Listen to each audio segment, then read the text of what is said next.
안녕하십니까. 전남대학교 소프트웨어 중심대학 사업단 유재명입니다. 저희는 지금 인터넷과 미래 네트워크 기술에 관하여 분선대학교 소프트웨어 중심대학 사업단과 함께 진행하고 있습니다. 이번 차시에서는 유무선 네트워크에 대해서 살펴보고자 하는데, 특별히 무선 네트워크 중심으로 살펴보고자 합니다. 이전부터 저희가 지금 진행해온 것들은 이제 네트워크에 대한 부분들을 다루어 보았고, 지난 시간에는 네트워크 프로토콜, 특별히 TCP/IP와 HTTP 프로토콜에 대해서 살펴보았고, 이번 차시에서는 무선 네트워크를 중심으로 살펴보고자 합니다. 먼저 유선과 무선 네트워크의 어떤 그 특징들을 한번 비교를 해보고자 합니다.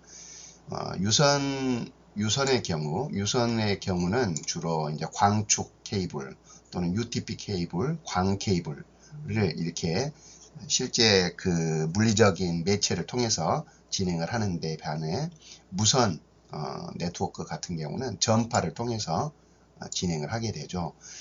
유선의 경우는 굉장히 그 매체를 통해서 진행하기 때문에 빠르고 안정적인 특성을 가지고 있습니다. 대신에 전파를 기반으로 하는 무선 네트워크 같은 경우는 주변의 어떤 그 주파수 형태라든가 여러 어떤 그 매체, 가로막는 그 매체들에 따라 환경의 영향을 많이 받습니다. 거리를 살펴보면 유선의 경우는 수백 미터 매체가 연결할 수 있는 범위를 뭐 저렇게 진행을 할 수 있지만, 무선의 경우는 그보다는 짧은 범위 안에서 전송을 할 수가 있습니다. 이러한 특성 때문에 이제 그 유선은 굉장히 안정적이고 또 이렇게 그 속도가 빠른 부분이 있지요. 반면에 이제 여러 가지 그 설치에 있어서 복잡한 배선을 가지고 있습니다. 그렇지만 무선 네트워크는 그 유선보다는 훨씬 더 자유롭고 굉장히 광범위하게 활용할 수 있는 그런 장점들을 가지고 있습니다. 먼저 그러면 이제 무선 랜의 기술 발전을 보게 되면 1971년에 하와이 대학교에서 알로하넷을 개발했는데, 아무런 전화선 없이 무선 주파수로 이제 그 섬의 중앙에 있는 컴퓨터와 연결하는 무선 패킷 데이터 네트워크 환경을 입증을 했습니다. 이후부터 이제 굉장히 빠르게 지금 이것들이 연구가 되고 확산이 되었죠.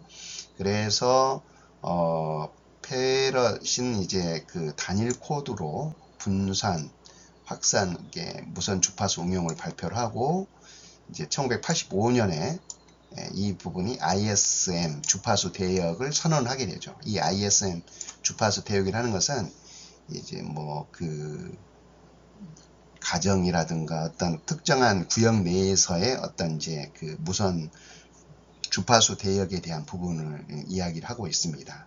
그래서 결국에 지금 현재 우리가 사용하고 있는 2013년에 보면은 그 802.11ac 표준을 완료하게 되는데요. 지금도 저희가 이 표준에 의해서 이제 무선 환경에서 우리가 인터넷 네트워크를 활용을 하고 있습니다. 이것을 실제 우리가 지금 쓰고 있는 컴퓨터 환경에서 한번 다루어 본다면, 이제 이 윈도우 환경에서는 넷SH를 이용을 하죠.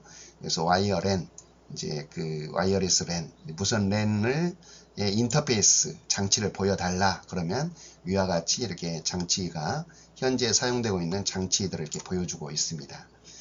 인터페이스를 보여달라고 하고, 그리고 이것에 목록을 보고 싶다. 이게 목록을 보여준다는 것이 지금 이 명령어죠. 이것은 뭐냐면 Basic Service Set Identifier 해가지고 우리가 쓰고 있는 AP, 맥 기반으로 하는 무선랜 이름을 보여달라, 이런 뜻이죠. 이런 명령을 보여달라 하면은 이와 같이 명령이 보여지게 됩니다. 이 명령을 진행을 하면, 그리고 여기에 보면은 방금 전에도 우리가 설명을 한 것처럼 802.11ac라는 어떤 표준안에 의해서 이 네트워크가 무선으로 무선 랜을 활용하고 있다라는 걸 보여주고 있습니다. 이제 이런 어떤 도구들을 활용하기 위해서 리눅스 환경에서는 이제 이 IW라는 이제 그 라이브러리를 도구를 많이 사용을 하게 됩니다. 이것을 우분투라든가 센토스나 페도라에서 사용하는 방법들이죠. 그래서 위와 같은 상태, 네트워크 상태, 무선 랜 장치 상태라든가 또 주변의 어떤 장치 정보를 이렇게 스캔하는 것들, 이런 부분들을 이렇게 보여주고 있습니다. 그 전에 무선 랜이 이제 활성화되기 되는 이 기술은 지금 이제 어떤 이 대표적인 와이파이 무선 랜 기술로서는 이제 AP, 지금 현재 우리가 이거 라우터라고 하죠. 이게 지금 댁내에서 가정에서 쓰고 있는 이제 무선 랜 AP 장치들이 설치되어 있는데, 이것들은 다수의 컴퓨터를 이렇게 무선으로 연결해서 제한된 지역, 아까 제한된 지역의 ISM 어떤 그 영역 안에서죠. 여기서 디바이스끼리 통신하는 형태를 취합니다. 이때 이제 사용되는 어떤 그 주파수 영역들이 뭐 FHSS 이런 방식이든지 DSSS 방식인데, 대부분은 이제 이 형식을 가장 많이 취하고 있죠. 그래서 그림과 같이 이렇게 무선으로, 이것은 유선으로 연결된 부분이 있고 이렇게 무선으로 연결하는 부분을 이야기를 하고 있습니다.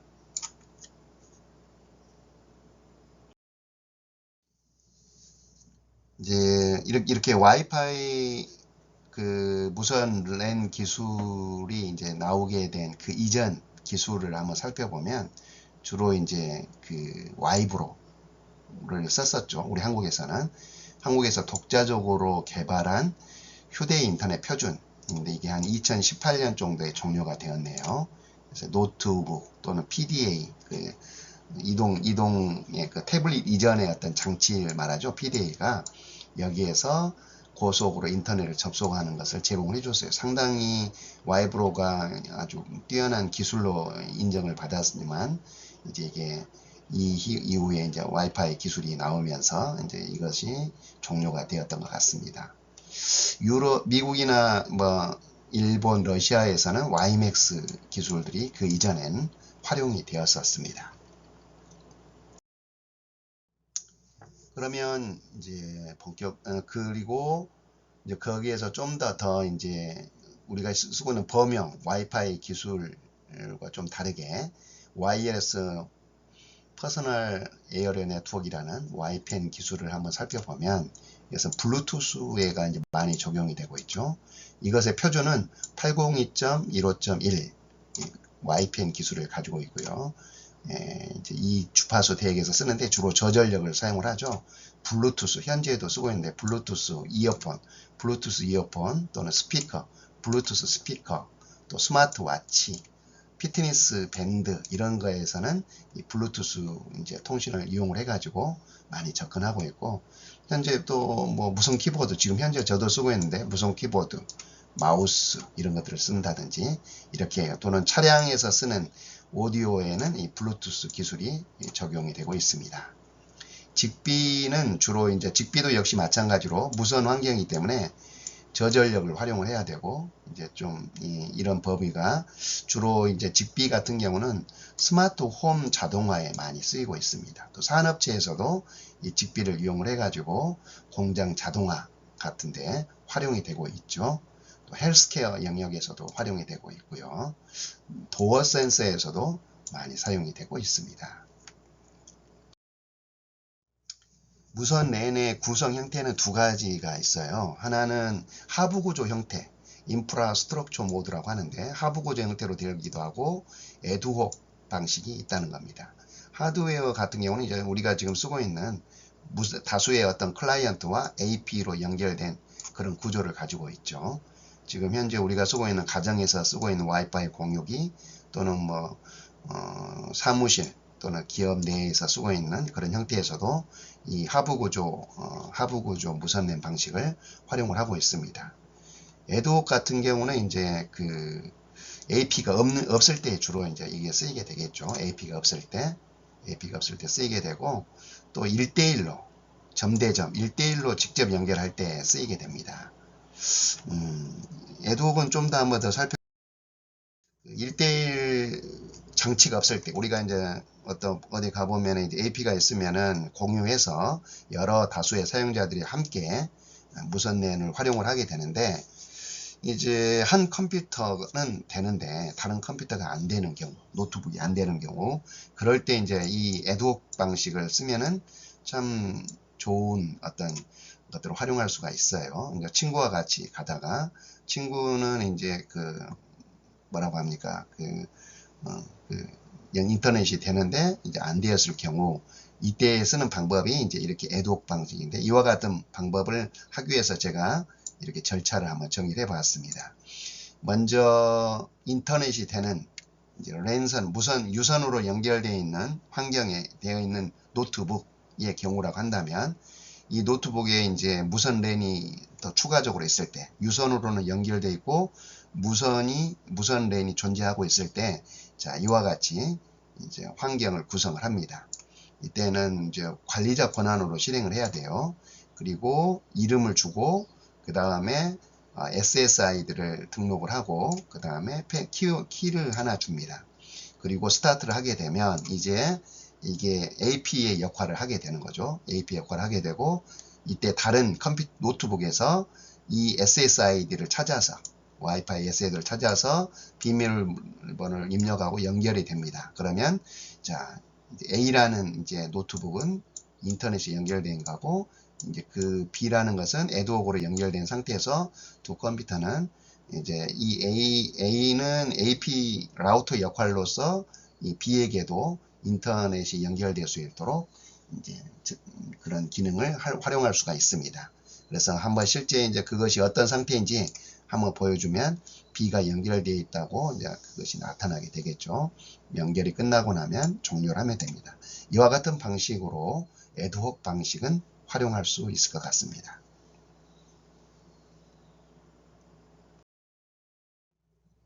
자, 그렇다면 무선 매체, 이제 이런 이제 이전에는 이제 뭐 Y펜, W펜 같은 경우는 적외선들이 있었는데, 무선 주파수가 가지고 있는 이제 주의해야 될 사항들이라고 할 수 있겠죠. 이것들은 SNR, 신호세기와 또 이제 주변의 영향을 많이 받는다고 했어요. 그래서 이 SNR 신호가 약하면 이제 계속해서 이제 장치, 이걸 수신받는 장치 상태를 점검하는 검출 비용이 증가되게 됩니다. 그래서 연결이 어렵다는 그런 상태가 되는 거죠. 그래서 가급적이면 신호세기가 어느 정도 이상의 높은 값을 갚는 것을 선택하는 것이 좋습니다. 이것의 단점은 이제 이런 가구나 벽에 오서는 피사체는 반사신호 때문에 손실이 발생하는 거겠죠. 그리고 또 여러 개의 어떤 인접한 채널이 있을 경우에는 간섭이 발생을 합니다. 간섭이 발생하기 때문에 이것들을 피하기 위해서는 가능한 대역폭을 여러 종속 대역으로 이렇게 나누어서 이렇게 서로 다른 영역 안에서 활용하는 것이 서로의 간섭을 줄이고 효율적으로 쓰는 방법이라고 볼 수가 있겠습니다. 또한 이제 사용자 수가 상당히 중요하겠죠. 사용자 수가 많다면 대역폭을 크게 하는 것이 중요합니다. 그리고 다중 경로로부터 들어오게 되었을 때는 간섭이 발생하게 되는데, 이런 것들을 하기 위해서 이제 중간중간 이 파장마다 이제 안테나에서 증폭을 시켜야겠죠. 신호 세기를 증폭을 시켜서 이것들을 할 수 있도록, 서로 그래서 신호가 멀리까지 영역에 이제 전달될 수 있도록 이렇게 공간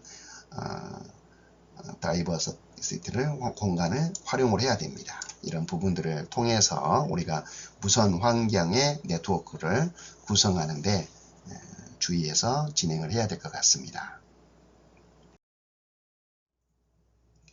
무선 네트워크는 이제 이 유선과 달리, 유선의 어떤 랜카드, 유선의 랜카드가 있었죠. 랜카드와 이제 연결 매체, 이제 그거 광축 케이블이 있고 동축 케이블이 있고, 또는 UTF 페어 케이블,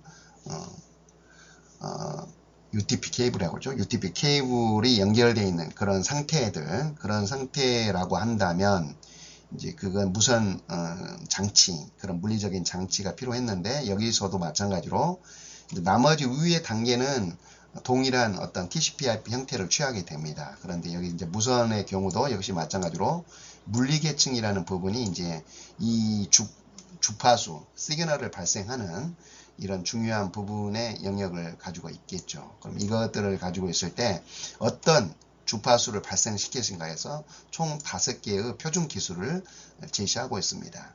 이것은 이제 주파수 호핑, 주파수 호흡, 스프레드 스펙트럼이라고 가지고 주파수 도약 확산 스펙트럼, 이 FHSS 이런 어떤 형태를 취하든지 시그널을 발생하실 때, 또는 직접 시퀀스 확산 스펙트럼을 활용할 것인지, 또는 직교 주파수 분할 다중화 방식을 선택을 할 것인지, 또는 이제 고속의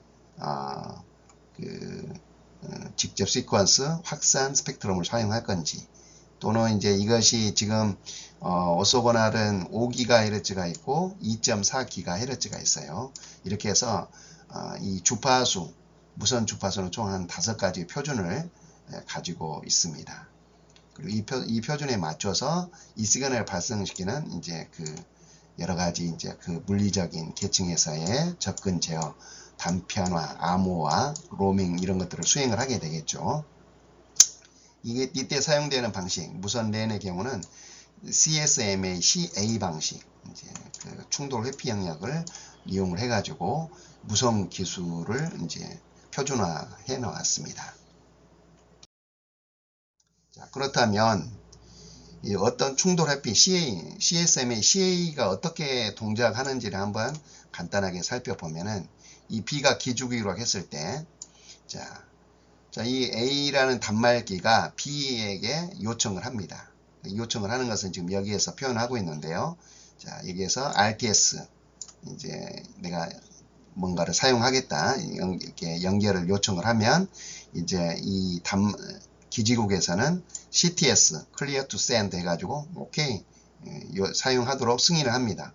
그러면 이제 이 단말기에서 데이터를 전송하게 되고, 이 수신기에서 이제 이 어떤 기지국에서는 받았다는 것을 확인해주는 이런 메시지로 진행을 하게 되겠죠. 이렇게 해서 연결을 진행을 하고 있는데, 그런데 이제 갑자기 이제 신호가 감지가 된 C의 어떤 노트북, C 단말기에서 요청이 되었을 때, 요것이 서로 데이터가 전송이 될 때 충돌이 발생하면 안 되잖아요. 그래서 이제 이때는 이 C는 이제 데이터를 예상을 하게 되죠. 예상을 해가지고 이 시간에 맞춰서 이제 채널이 이제 이 자체가 이미 이제 포화 상태가 되었다면 불가 상태로 회피할 수 있도록 이렇게 이제 다른 데에서는 이 스테이션에서는 이제 약간 이제 그것을 사용함 없는 상태가 되었다가 사용이 가능한 시기가 되었을 때 이제 다시 위와 같은 방식으로 RTS를 보내고 CTS 이제 기지국으로도 받고 데이터를 보내고 데이터가 제대로 전송되도록 확인하고, 이런 절차를 통해서 이제 반송파가 충돌 없이 각각의 어떤 단말기에 활용하도록 진행이 됩니다. 이와 같은 방식으로 무선 통신은 진행이 된다는 거죠. CSM이 CA 방식으로. 이제 이런 무선 통신을 이제 진행하기 위해서 이제 이것을 국제 표준으로 삼기 위한 표준화 절차가 있습니다. 표준화 절차가 이제 802.11 IEEE에서 제공되는 802.11 표준화는 이제 랜을 위한 컴퓨터 무선 네트워크 사용 기술에 대한 전반적인 표준을 정리를 하고 있죠. 이제 자, 이것에 대해서 한번 간단히 한번 살펴보자고 한다면, 무선 랜은 표준화 절차가 어떻게 진행되냐, 스터디 그룹에서 일단은 그거에 대한 기획안이 나오겠죠. 그렇게 나오면 이거에 대해서 워킹 그룹과 테스트 그룹에서는 이것의 이제 표준의 범위, 목적, 이것들을 정리한 것들을 문서로 작성을 하고 승인을 한 후에, 그 다음에 TG, 태스크 그룹에서는 이제 구체적으로 초안을 만들게 됩니다.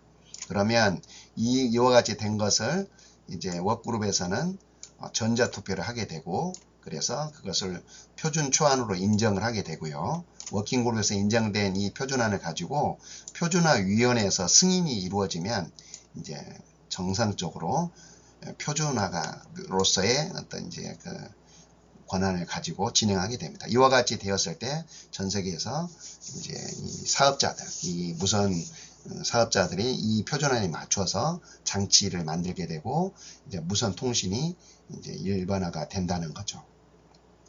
지금 현재는 이 802.11 무선 랜 기술의 표준화에 의해서 상호 간섭 없이 이제 2.4기가 대역을 14개의 채널로 구성을 할 수가 있는데요. 미국과 캐나다 같은 경우는 1에서 한 11개의 채널을 활용하고 있습니다. 한국이나 유럽은 한 13개 채널을 활용하고 있고, 일본의 경우는 뭐 전체의 채널을 다 활용해서 진행을 하고 있습니다.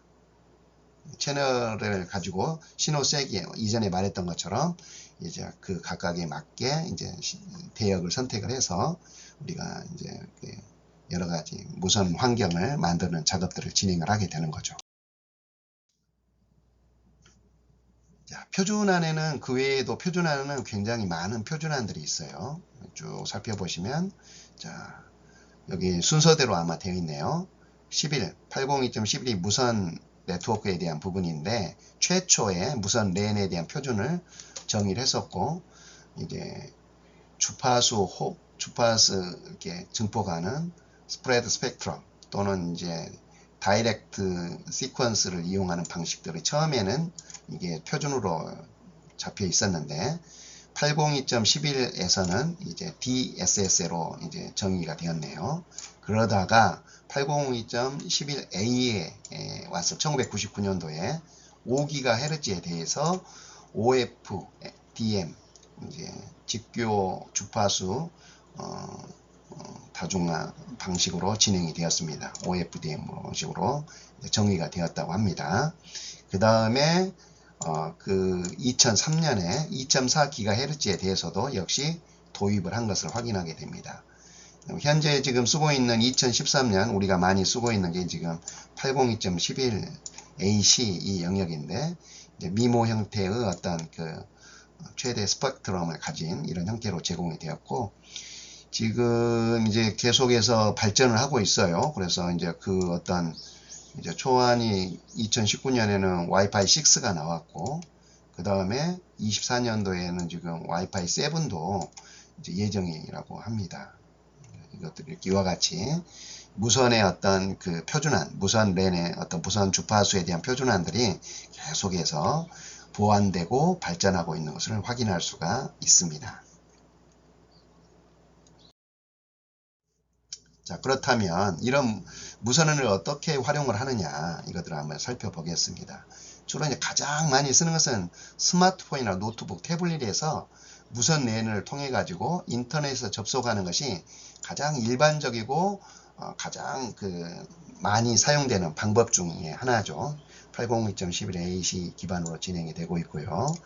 주로 이렇게 공공장소에서도 많이 사용을 하고 있습니다. 또 요즘 이제 무선 프린팅에도 쓰고 또 사무기기에도 연결해서 활용을 하고 있죠. 일반적으로 사용하는 방법. 자, 두 번째로는 이제 그 스마트 홈이나 이런 어떤 이제 IoT 기기에 확장이 되고 있어요. 그래서 굉장히 이제 그 주변의 여러 기기에 이제 이 무선 랜의 어떤 그 무선 환경으로 연결이 되기 때문에 이제 이렇게 에어컨도 자유롭게 켜고 이렇게 또 하고 있고, 또 그 사용자의 상태에 따라서 주변의 어떤 환경들을 바꾸어주는 그런 기능들에도 적용이 되고 있죠. 요즘은 이제 아마 댁내에 뭐 스피커들이, AI 스피커들이 많이 있는 것 같습니다. 그래서 이제 기기 장치들과 같이 상호작용을 하는 그런 형태로도 활용이 되고 있습니다. 더 나아가서 이제 공장에서도 이제 이 무선 환경을 만들어 가지고 자동화를 이루고, 또 공장의 어떤 온도나 상태에 따라서 문제들, 또는 이제 스마트팜 이런 데에서도 실은 이제 이 무선 환경에 의해서 여러 가지 작물들의 상태, 습도, 온도 이런 것들을 체크하고 진행을 하고 있습니다. 이게 자동화로 가는 가장 중요한 부분이죠. 예.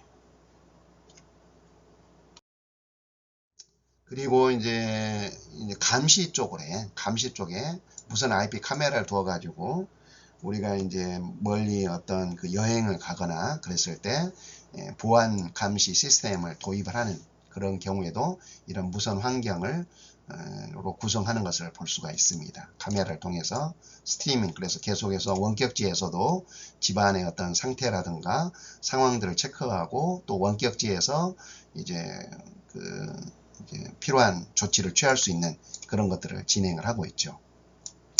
그래서 비용도 절감이 되고 여러 가지 좋은 효과를 볼 수 있는 것 같습니다. 자, 결론적으로 무선 네트워크의 전망을 본다면 이제 이게 실은 무선이 이제 앞으로의 어떤 시대에 가장 중요한 역할을 하지 않을까라는 생각이 듭니다. 그래서 지능형 무선 네트워크, 이 인공지능이 지금 발달하면서 굉장히 많은 형태로 활용이 될 것 같고요.